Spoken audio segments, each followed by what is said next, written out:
Should have gone with all pork products. Yeah, it's very Eastern United States. That was a little weird. Yeah, like sashimi sliced brisket that had been out since lunch, probably. Yeah. Rolling. Rolling. Somewhere in there's a song. Yeah. So hour 10, however long it's been. Yeah, hour 9 of our road trip to Colorado Springs from Austin, Texas. I'm Josh. We're in a truck. I'm Andrew. He's driving. We're on the road. So before we go too far, I just want to comment about how spoiled we are in the Austin area for barbecue. Yeah.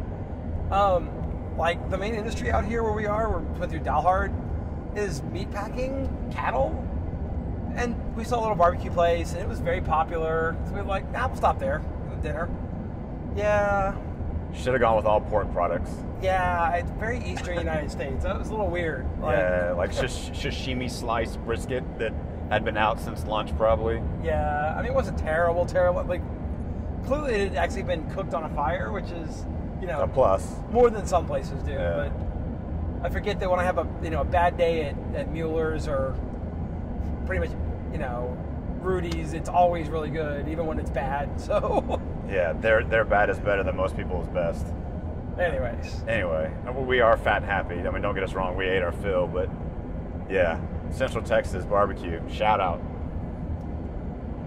Dang it. Okay, volume adjustments, because Josh is really loud. Say something, Josh. Something. Yeah, we do volume checks and then everything seems louder. Yeah. Okay. So we're going to talk more about cameras. Yeah, go figure. So Josh mentioned that he got a question from somebody we know, and I've had the same question from other people. And we always get this question is, what should I buy? Which is like the most loaded question ever. And I've heard a lot of people give sort of thoughtless answers. And that's not to say that their answer isn't informed by experience, but that's a question you can't answer without more information. There's sort of a no man's land that everybody gets stuck in between the gear doesn't matter crowd and that you have to have exactly the right gear crowd.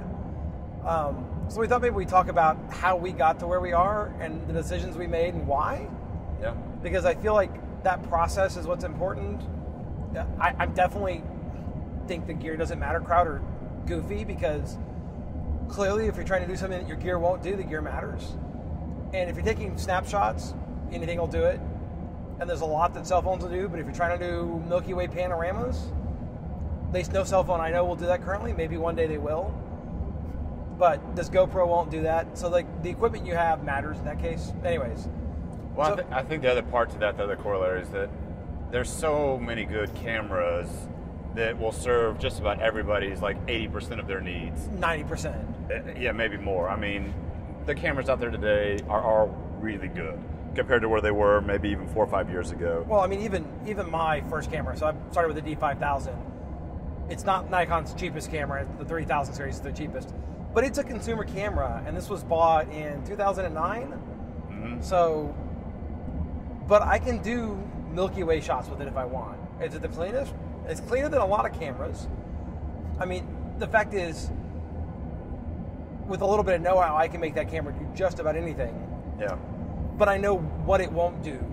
And when it won't do it, I don't try to make it do it. There are things it can't do because it doesn't have the capabilities. And that's where something like the Pro bodies come in, because they have features that those base cameras don't have that we need specifically. So, yeah. So I mean, what was your first serious? That wasn't a point and shoot, wasn't just screwing around. Yeah, so it's a long time ago in a galaxy far, far away. So my sophomore year at UT, I was taking college communication. I was RTF major, so I was taking a photojournalism class. My first camera, first SLR of my own was a Minolta XG. Is that a film camera? Yeah, film camera. So oddly enough, Sony actually bought out Minolta's patents. So the Sony controls are actually what the Minolta was. So I don't know if people, that's why they have the weird hot shoe, is because it's still carrying over the legacy Minolta hot shoe. So anyway, that's a little history. But that one promptly got stolen. and I got a Canon AE1. Film also. Also film, yeah, 35 millimeter film. And I used that for the rest of my photojournalism class. And then I also used it, I was working for the website for the Austin American Statesman, Austin360.com, specifically some of their sporting subsites, Home Team 360, Hook'em, a couple others, long time ago. This was 98, 99, 2000. But I used that camera to cover some sporting events such as the Texas Relays, which is the biggest track and field meet in Texas in the state. Covered a bunch of different things with it. Took it on a trip to Grand Canyon. Did a couple other different things with it. I think I had like a 28 to 80 maybe, and like a 135 2.8. I think were the two lenses that I had. Shoot some video of that, or still of that. Oh. Just shoot underexposed. Sorry, the clouds are doing interesting things. Okay. And, you know, the best camera you have. So the interesting about you started with film, and I think interestingly, the decision of cameras in the film world was much less significant for absolutely. most people, because your decision of the camera body was how your focusing system worked. Well, if you had a manual camera, do you have a focusing, a split focus prism or not? Yeah. You know? Yeah. And you could buy a cheap camera that had a good focusing screen. Like what was it, the K1000, the little Pentax, Yeah, the K1000? Yeah. Like, I've got one of the SE ones of those. It's got a split screen focus, and it's beautiful. Yep. And it's got a nice mechanical action, and the shutter works. You know, like, what else do I need? Yeah, I mean, in the film days, I mean, you could buy the best film in the world and put it in the cheapest camera and get good pictures. But that was the question that everybody used, like, oh, what film are you using? What grain are you using? Like, are you using Kodak? Are you using Fuji? Are you using like Ilford? Like, what are you using? But that question has been split now. So it used to be that was a film question, and there was post-processing, but that was the really advanced people. Yeah. And now you have, well, what does the sensor do? How does it behave? And then what doodads do you use in post-processing? Because if you have, most sensors, if you don't abuse them when you shoot the photo, you can make them look like whatever you want to make them look like. Yeah, absolutely. I mean, I have Visco presets in Lightroom, and it goes back and mimics all the films I was shooting back then, right? Make it Velvia. Okay, blues and reds are saturated. Okay. Good. Make it Astia. Make it whatever Provia. So yeah. Anyway, that was kind of my first was the Canon A1. I have I have a pretty crazy lineage of cameras. I'll see if I can go through them. But that kind of started my Canon and sports shooting. That was kind of where my photography career started, was shooting video and stills. Even in '98, we were doing digital video then. But yeah, digital cassette. Yeah, so shooting on a floppy drive, so Sony Mavica. But no, the Canon A1, like, that was always like my go-to like film camera. Like the first road trip I ever took in college, like that was the camera I took with me. Grand Canyon and Tucson and some other things. And I still have prints from that. I started shooting color slide film, which is, earlier in a previous episode we were talking about a phase camera and pushing it, 5-6 stops. And the color slide film, if you were off more than half a stop, you had nothing. Like it was either black or clear. Like, I can remember getting things I was really excited to get. You couldn't solve it. You couldn't fix it in post. No. So, I mean, I can remember getting back some Grand Canyon photos. I think Velvia is like -1 plus a half push. Like, that's nothing. But on the color slide, I'd get the slides back, and it was literally just clear. There was nothing on them, and it was so disappointing because it was like a month after the trip, and I finally got them developed because it was expensive. You had to pay every time. It was like $10. I was a college kid. I didn't always have $10 lying around. So anyway, I mean, it was, the other thing too is that the learning curve was much slower, right? I can remember going in New Braunfels and going to a park and shooting a roll of film. You got to wait a week to figure out whether you got it right or wrong. And I had to write down picture 1. Here's what my settings were. Here's what I shot. Here's what my settings were. Here's what my shot 2. And all through the roll, and learning like what aperture did, learning how depth of field worked, learning how shutter speed worked. I had to literally go back to a notebook and read back like, oh, that's why this one looks different. Because this was 1/10 of a second, not 60th of a second. I can remember shooting a water, like the river running in at Landa Park, and writing down. So you kind of transitioned from film to digital as that transition happened. So you don't, I mean, you kind of had it easier. No offense, because you got into digital incrementally. So Yeah. So like jumping in today, like, do you buy an Alpha or Fuji or a Nikon or a Canon or some other crazy? Do you buy an advanced point and shoot, or do you have to, like, when I bought my first camera, I shouldn't say that. I shot some slide film. I shot underwater slide film. Yeah. But somebody said, here's a camera. I basically bought a used camera from another diver, an old Nikonus. I bought a great lens. I've always had expensive lens taste, apparently.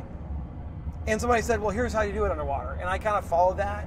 And the camera was semi-automatic. And most of my slides came back more or less properly exposed. Mm-hmm. I don't really count that because I wasn't really conscious of what I was doing. Mm-hmm. So my background's a little different too, though, in the sense that I was also shooting quite a bit of video then. So I started shooting video in '95, Super VHS, Panasonics, what's up? And so I kind of learned photography and video at the same time. Like they were kind of dual. They've always kind of been a dual role with me. Like I've always done a little bit with both at the same time. And so for a while, I was way more interested into video and film and video production. And so like I had a $1,700 video camera and I had a $100 point and shoot. I transitioned. I had a Kodak 2 megapixel digital camera. That was the first. Oh, floppy disk one. It had. I have an 8 megabyte CF card. Big time. Yeah, 8 megabyte CF card, and I think it cost $60. Which, at the time wasn't bad. Yeah. So I went from that. Then I went to a Sony, basically you would call it now like a bridge camera. An advanced point and shoot. Yeah, advanced point and shoot.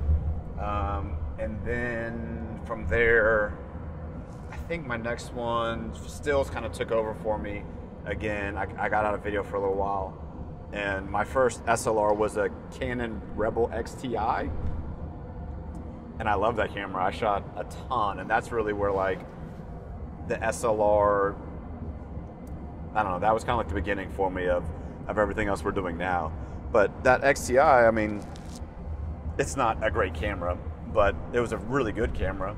And I feel like that was probably kind of like Nikon's D40 and stuff. It was their first attempt, and they got a lot of stuff wrong because they just didn't know what. I mean, it was untrodden ground for mass production. The XTI, cameras. no, I mean the XTI, it was like a third generation. Like it was like the third. Oh, so it was like D90, D5000. Yeah, it was like D90. Yeah, it was really equivalent to the D90. That was pretty much about what it was. Like Nikon kind of had their shit sorted out by the D90, but everything before that was terrible. Yeah. Not terrible, but not. At the time that I was getting into SLRs, yeah, I mean Nikon's, they were still using the CCD. They weren't on CMOS yet. The D80 and the D40 were both out they had so many limitations. They had the D2, the D2X, the D2H, D200, and they were all just they were pretty terrible. Those were prosumer cameras, so not the D2. Those were the pro body D2s, and they were. That's what I'm saying. But the consumer camera, like the D80, the D40, like those cameras had a lot of really silly limitations in my mind. Silly that were probably engineering driven, but that make them, even with a bad sensor, I could use the camera. But those limitations actually made them, when I look back at those cameras, man, I could never have, Yeah. Unlike my D5000, that doesn't have a lot of that kind of what I consider goofy limitations. Anyways. So at the time, I was shooting a lot of sports, and I was trying to get my hand into stock photography. And so I was shooting a lot of sporting events. I think one year, I shot 35 endurance races and another 20 sporting events. And Canon at the time that's just who you went with. It wasn't a question. And so I started investing I got my first L zoom. I had a 70-200 f4, which I still have, and I still use. I got a nifty 50 1.8, and off and running I went. So the interesting thing about that is, if you're shooting outside daylight sports, just about any camera is going to work. At the time, that wasn't true. Today. Oh yeah, today, yeah, absolutely. If you can take more than one frame a second, yeah. There are times that's not the case, and you can shoot at ISO 200, and you have an f/5.6 lens. Yeah. You can make a good exposure in full. You can make as good an exposure as possible without starting to do crazy stuff like get lights out. Right. So for me, that kind of got. That's kind of where I got locked into Canon was. A sports shooter, which Canon, that was their domain. One of the guys I worked for, he was a Canon shooter, and he had, like 300 2.8, like these super telephotos, and so I would use his glass, and it was just what everybody was shooting with, so we all kind of shared gear. You had people around you. Yeah, we had people around me. We were all kind of shooting and borrowing each other's gear. I went from there to a Canon 50D, which was, I don't know kind of what. It was like the prosumer, it's kind of that mid-tier. It's now kind of where the space that the 7D exists in. 70 or 70? 7 singular D. Okay. It was kind of the precursor to that. The worst named cameras in the world. Yeah, I know. And then from there, 5D Mark II for resolution. So lost in translation, sorry, aside, 70 and 70D probably don't sound identical in Japanese. Probably not. Probably not. But they didn't run it by someone who spoke English first. Probably not. Sorry, go ahead. So then 5D Mark II, then 5D Mark III. Oh, sorry, there's a 1D Mark III in there as well, and that became kind of my dedicated sports camera for quite a long time. So you're the way you picked out cameras, I don't know if that's actually that helpful to people trying to figure out like what to buy. No. So Here's how it's helpful. Let me explain how it's helpful. Okay. I knew what I wanted to shoot, and I knew what was paying me to shoot. You were around people shooting that already too, so you had a model to follow. And so I went after the best tool for the job that I was getting paid to do. And at the time, it was... Fill the yellow flower, sorry. Yeah. There's interesting scenery. Yeah. So at the time, and that was the best tool for the job. And Canon and sports are still, I mean, obviously everybody can do a good job with it now, but Canon has a very well... Sports Illustrated shoots all Canons. I mean, that, if that gives you an idea. NASA shoots all Nikons. Right. So, I mean, I think the era you're talking about, it was much more sharply divided. It was. But I think the axiom of figure out what you want to shoot and then go and try to find things that meet those requirements. Right. But I think, so the question I get from people, usually when you ask them, so what do you want to do with it? They haven't really, they don't have a way to know yet because they haven't done anything yet. So it's that first camera dilemma. So when I bought mine, you're social. You go talk to people. I do. When I want to do something, I don't ask people questions because I don't want to talk to them. It sounds weird because I seem social to some people. But I like the research stuff. And when I started looking at cameras, Canon's line was incomprehensible to me. Like I couldn't understand what was better and what was older because they had like 20 different models that all looked the same from my point of view as a new photographer. Yeah. And Nikons were much better stratified at that point in terms of they had just gone to that 3,000, 5,000, 7,000. 7,000 wasn't out yet, but they'd gone to that the 4-digit naming is the consumer camera, and the 3-digit is the prosumer full frame or crop frame, and then the 1 numbers are your full-on pros.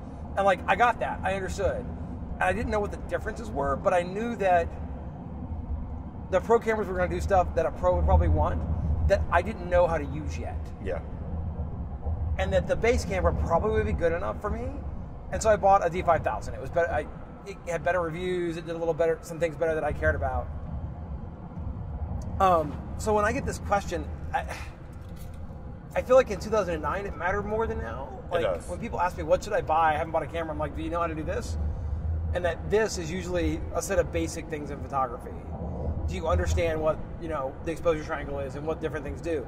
And if the answer is no, my first answer is until you know what you're going to do, don't buy anything expensive. That's the first thing. You don't need to go buy a D5 to learn exposure. Right. It's probably going to frustrate you. You could buy an AE1 and shoot film. You could do that, but the learning curve's a little slow. No, I know. There's nothing wrong with that, but that can be a little frustrating if you're not willing to spend a lot of time. Yeah. But I mean, we discussed a lot. Like if I had to do it all over again, knowing what I know now, my question before I bought a camera would be, well, what am I going to do with it? Because if I'm not buying it for professional use, so if I was going to buy a personal camera, that's going to be a very different camera system than what I'm going to buy as a professional. Yeah. My professional camera kind of has to do everything because we get hired for random stuff. We do everything from sports, editorial, weddings, product shoots, cars, whatever, which means I have to have a general purpose camera, which is 1DX, D5, D3S, D700, 5D2, 5D3, 5D4. those sort of cameras. And to a lesser degree, but coming along now, like the Fuji X-T1, X-T2, A7 series, flaws aside. So those kind of, or, you know, Pentax too, has digitals now that are good. Yeah. But that personal camera or that first camera to learn with, I've never been a fan of the fixed lens cameras, the so-called advanced point and shoots. The hybrid, the bridge cameras or whatever. Yeah, I'm like, well, the X100 is a good example from Fuji. It's a cute little camera. It's a great camera. The lens is great. But I like changing lenses. But you may not. You don't know. That's a good place to start because it has full manual. Yeah. It shoots RAW. It's a good camera.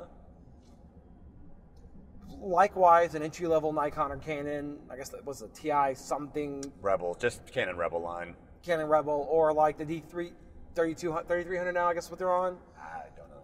Or even like a D5300, whatever the current 5000 series camera is. Those are both cameras that, from main manufacturers, that will do everything.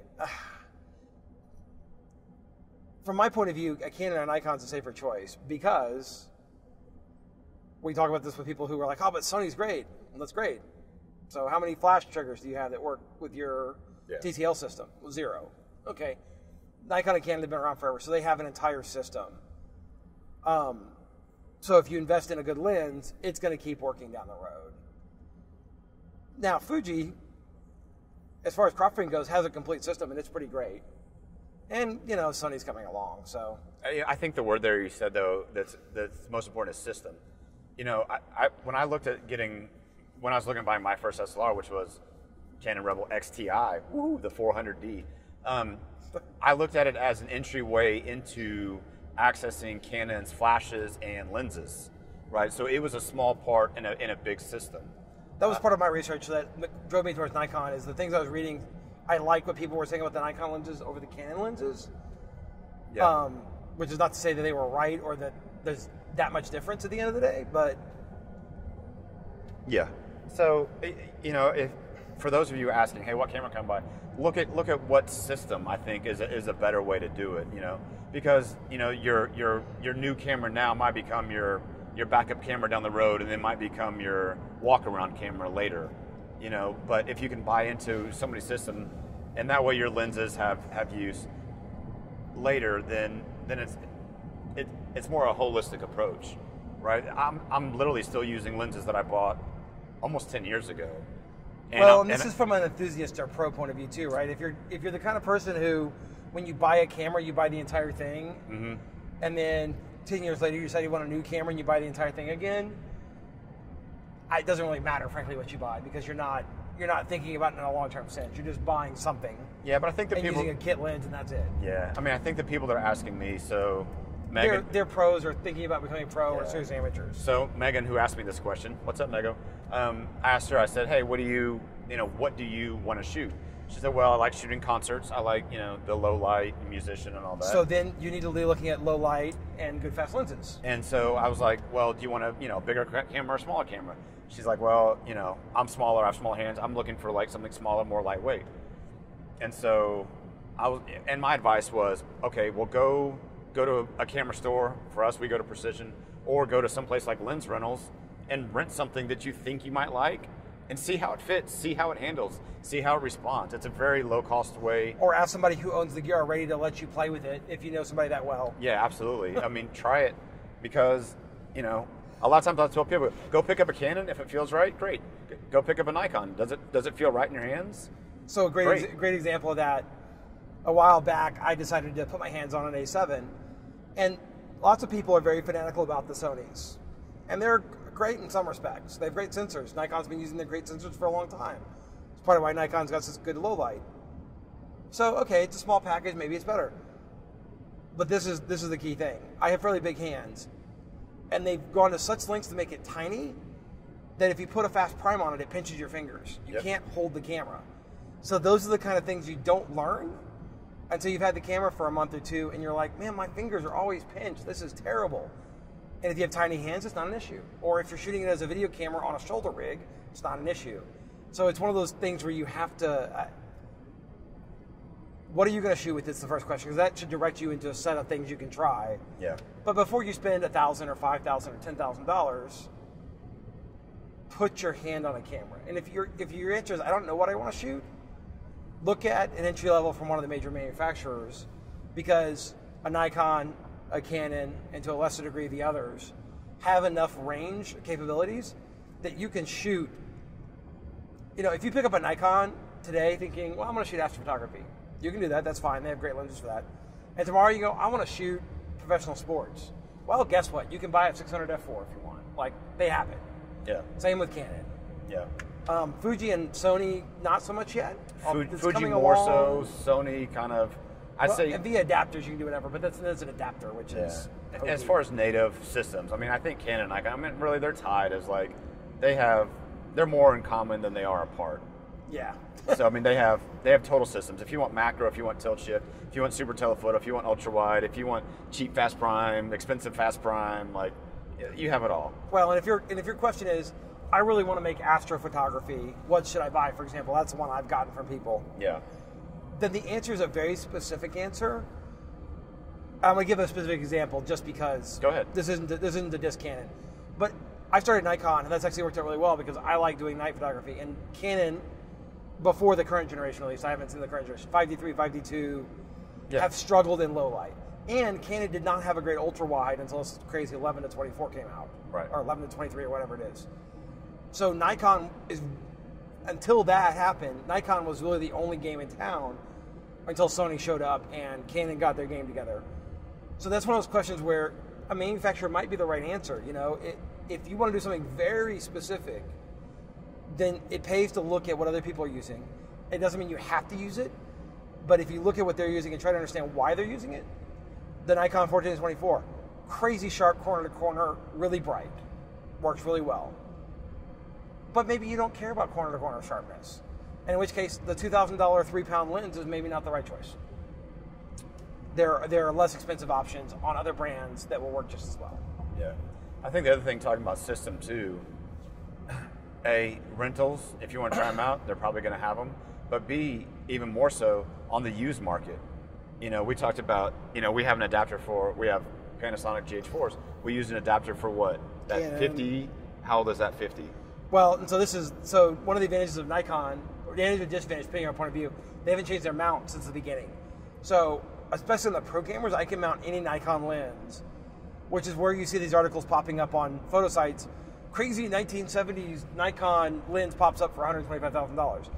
But I have a 50 that I paid $100 for that is absolutely gorgeous from the late 60s, early 70s. Okay, 70s, yeah. So that's what I was asking. So just beautiful. So there's those lenses out there that exist that, I mean, yeah, I guess you could mount them to other systems, but, on Nikon, they're native mount lenses that are, there's a ton of them out there. Your parents have one sitting in a closet somewhere probably. Yeah, I mean, Canon, they switched their new lens mount in 1985. So, I mean, they have, 30 years? You've still got a bunch of generations of professional lenses out there. There's like 30 years at least of lenses on the used market. And a 7200 pre-IS is still, 2.8 is still a great lens. Yeah. Like, people get all caught up, it doesn't have IS. Well, you know what?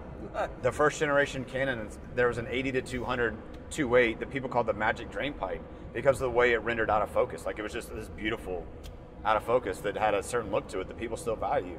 So, there's a lot more, there's a lot more value still in Canon and Nikon systems because it's a system with age. So we went off on a tangent about how Canon and Nikon are better. But I mean, there's value. So that's another question is, if you want to play with a variety of stuff, how much is available in the used market? If you buy a new system like Sony, there's some on the used market, but it hasn't depreciated much. You buy a system that's been around for 25 or 30 years, Canon, Nikon, for a mount. Fuji hasn't been around. Fuji's been around forever, but they used to make Nikon mount cameras. Right. So their current generation cameras is a completely new mount. Right. So they make great lenses, but you have to buy a relatively new lens, either a new or recently used lens, which means you're looking at, they're cheaper because they're a crop frame, but you're still looking at new money. Right. Nikon or Canon, there's a lot of great old lenses out there that don't look great on paper, but do fun stuff. Yeah. My 50 is a great example. It's a manual focus lens, but man, you open it up and it just does beautiful stuff. Yeah. So Yeah, to me, I mean, outside of Canon Nikon, Fuji to me has the fullest, at this point, system. They have now super telephotos, they have wide, they have primes, they have macro, they have kind of that full range of what I would need as a working professional. Maybe not lenses that I need all the time that I would own, but if I need them, I can rent them quickly. And that to me, you know, I shoot Canon, obviously, but there's a lot of lenses that I don't own that I may need once a year. Yeah, we rent a tilt shift for the Nikon, or we rent a super telephoto because it's $10,000 to buy. Yeah, so I need it for that specific thing, and then I ship it back, and I don't need it because I won't use it except for once a year. So that to me, where like Fuji to me is kind of in like second place, you know, behind the Canon Nikons, in having that full range of lens lineups. No, the other reason I like Fuji is they have a very long history in photography. Yeah. Just like Canon and Nikon. They Yeah. don't have a continuous system because they changed mounts. They used to make Nikon bodies. Now they make their own bodies. But you can, when you pick up like the XT1, they used to work with Nikon. It felt very much like a Nikon to me. Mm-hmm. And it's no bigger than the Sony. Like, it shouldn't be any more comfortable for me. But it's so much, their history and their industrial design history and ergonomics show through. Yeah. Oh, well, we're over 30 minutes, so we should probably wrap it up. I mean, I think, so the reason we wanted to talk about this is because we get the question a lot. And usually people, I think, get overwhelmed because we shoot back 5 or 6 questions because there isn't one answer. There's a very different answer if you ask me, well, I want to do wide open, bright portraits. Okay, you know what? It's a lot easier to do that with a cheap Canon than it is to do it with an Nikon at this point. Yeah. Because Canon does certain things that work really well there. That may be changing in the future, and I can certainly do it if I want. But, you know, you buy some Canon and get an 85-1.2. Yep. That's how you do those pictures. Hey, I want to do Milky Ways. Well, you know what the easiest way to do that is? Go buy a D3S, a D4, D4S used, get a 14-24 and a good tripod. Yep. Go knock yourself out. Or D700 even will do it. Like, there's a very different optimal answer to the my main concern is question. Mm-hmm. So feel free to ask us that question. That's the first thing. I actually enjoy. I usually swamp people with advice. No, it's a fun process to go through with people that are starting out. But be wary of anybody who gives you well, here's the answer. Right. If they can't explain why it's the answer and what the alternatives are, because there's always alternatives, be wary. They're probably getting a kickback for selling it to you. Yeah, or even if they aren't. Or they're fanboys for no good reason. They're fanboys for no good reason. Yeah. Yeah. And beware of fanboys. And that's not any particular brand. There are Nikon fanboys and Canon fanboys and Fuji fanboys and Alpha. You know, every brand has their people. You know, the Mac people are the worst, right? I use a Mac, but I'm not a fanboy. Just because someone says it's the best, understand why. It may be the best for your purpose, but understand why. Yeah. So, okay. Well, I think we're gonna sign off. Yeah. So anyway, get cameras, go shoot, go have fun. Hit us up on Twitter at AzulOx, on Instagram at AzulOx, and then what's your Twitter? I don't even know what your Twitter is. The unused at Twitter. No, Andrew Fritz Tech, I think, is my Twitter. But well, find him on Instagram. I'll put it in the description of the video. Andrew without Instagram is his Instagram. That's a joke. Anyway, hit us up. Let us know how we can help y'all. It's Josh and Andrew. We're on the road.